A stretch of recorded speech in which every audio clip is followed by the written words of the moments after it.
Gustavo Petro defiende su visión de país ante el Congreso. Es el momento de un acuerdo nacional.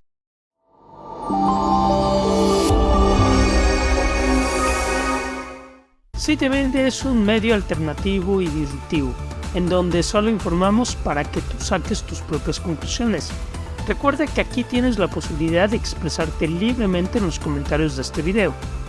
No lo dudes, todo lo que nos expresas es siempre bien recibido.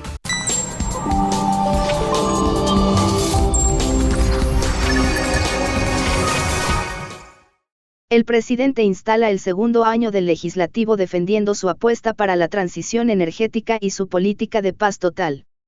No mencionó su reforma más cuestionada, la de salud, pero pide un acuerdo político para hacer una sociedad más justa y productiva. En la Colombia que tiene Gustavo Petro en la cabeza, en el Caribe colombiano habrá mototaxis impulsados por energía solar y aeropuertos internacionales en medio del desierto de La Guajira. El presidente lo ha dicho este jueves cuando ha instalado las sesiones para arrancar el segundo año del legislativo, un órgano de poder donde él fue representante, senador, y del que ahora depende para hacer los cambios sociales que se propone, pero donde ya no tiene aseguradas las mayorías. Se ha comprometido, por primera vez para un presidente, a sentarse a escuchar la réplica de la oposición después de su discurso, quienes tampoco alcanzan una mayoría. El pulso del segundo año será una pelea entre los dos bandos, para ver cuál logra consolidarse. Ante ese escenario, Petro volvió a hablar de un acuerdo nacional, un tono más cercano al del principio de su periodo que a los discursos desafiantes que ha hecho desde el balcón en los últimos meses para defender sus reformas. El discurso del 20 de julio sirve normalmente para que los presidentes hagan una rendición de cuentas del año de gobierno que termina, y algo de eso tuvo también el mensaje de Petro. Sin embargo, mucho más tiempo ocupó la explicación de los sueños que él tiene para Colombia, el país que quiere convertir en 3 años en una potencia mundial de la vida. Lo que está en cuestión hoy en la humanidad es la vida, dijo Petro, quien habló durante todo su discurso de casi 2 horas con un lápiz en su mano izquierda, como si llegara a dar una lección a los congresistas y senadores presentes. Habló de la posible sexta extinción del planeta, si no se frena el cambio climático, de las altas temperaturas este verano en China o Alemania, para luego defender su propuesta por descarbonizar, lo antes posible, la economía colombiana. Una propuesta que recientemente costó una ministra excelente, dijo, en referencia a Irene Vélez, la filósofa y activista ambiental que hasta esta semana estuvo a cargo de la cartera de Minas y Energía. Petro no mencionó el nombre de Vélez pero dice que ella avanzó, en este primer año de gobierno, en comprometer a 134 empresas en proyectos de energías limpias, y en su programa de comunidades energéticas, una iniciativa en la que cualquier casa o escuela de sectores aislados de las urbes pueden generar su propia energía. Al Congreso le digo, la demanda de petróleo y carbón va a caer en los próximos años, añadió el mandatario, dejando claro que la prisa de descarbonizar no era un capricho de Vélez, sino que él mismo considera una prioridad dejar de depender de esos combustibles fósiles, así buena parte del presupuesto colombiano dependa de las exportaciones petroleras.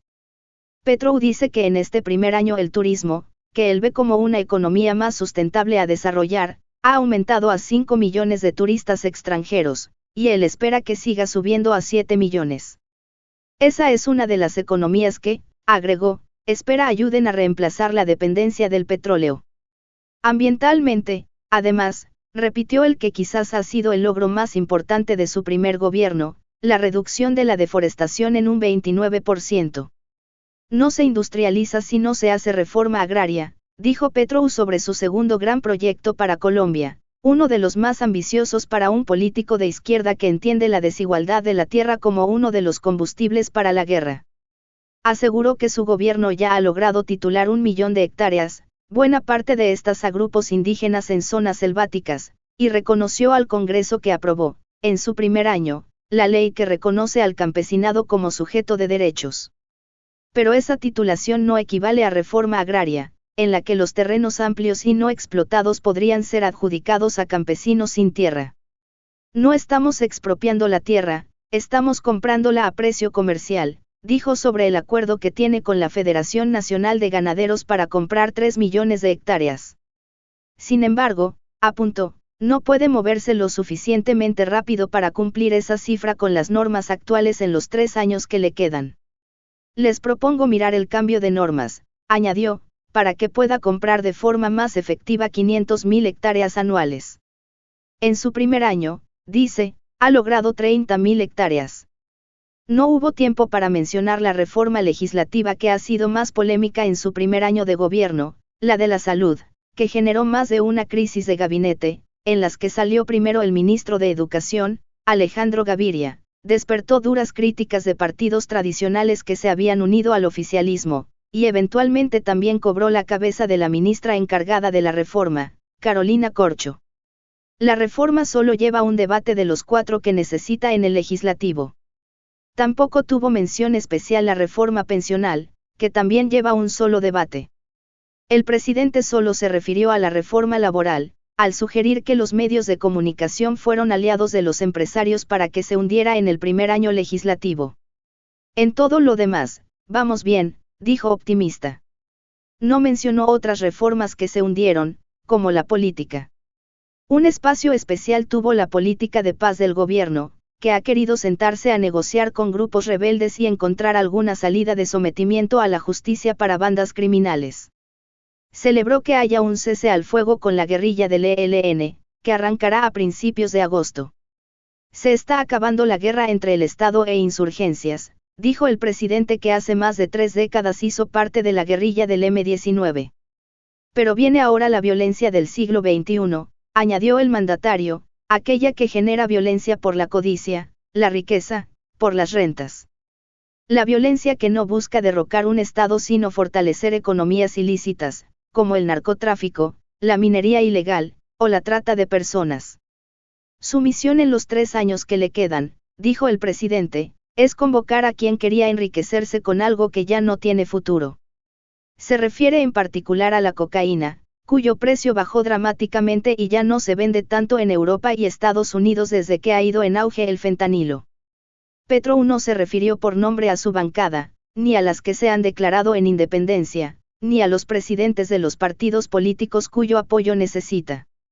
Terminó su discurso pidiendo un gran acuerdo nacional. Un acuerdo nacional es mantener las cosas como están. Un acuerdo nacional es volver al pasado. Un acuerdo nacional es pensar en una gran nación democrática y próspera, iba terminando el presidente. Yo creo que un acuerdo nacional versa en tener una sociedad más justa y más productiva.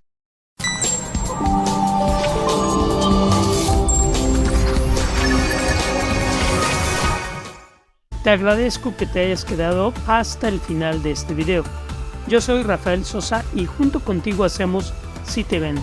Recuerda que si deseas denunciar públicamente algo, este es el canal en donde tenemos el espacio para hacerlo. Ponte en contacto para que juntos definamos la manera de abordar lo que te interesa exponer.